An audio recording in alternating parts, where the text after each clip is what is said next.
In this video, I'll be showing you how to add an app to home screen on Android. It's a very simple method, so if you find this video helpful, be sure to drop a like and subscribe. But anyways, getting into it, it's very simple to go ahead and do this. So what we want to go ahead and do is swipe up, and then we're going to see our entire app selector. This is going to show you every single application that you have downloaded. Now, let's say you download something and it's not by default on your home screen, so it's very easy to move them. So let's just say these are my most recent ones.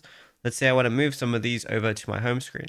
There's a few different methods. So the first one is long press on whichever application you want to move. And once you do that, you're going to see add to home as the second option. If I go ahead and click on it, as you can see, it's now added to home. But for the sake of this video, I'm just going to go ahead and remove it for now. It's not on my home screen anymore. So I'll go back to my app selector. And the second option I can have is a long press on it. But this time, long press on it for long enough, and then you're just going to see it like this. It's going to automatically go to your home screen, and you can select which page you want it on by moving left and right with it, by still holding it down, and then you can put it wherever you want as well. And yeah, it's as simple as that. Now, if you found this video helpful, drop a like and subscribe.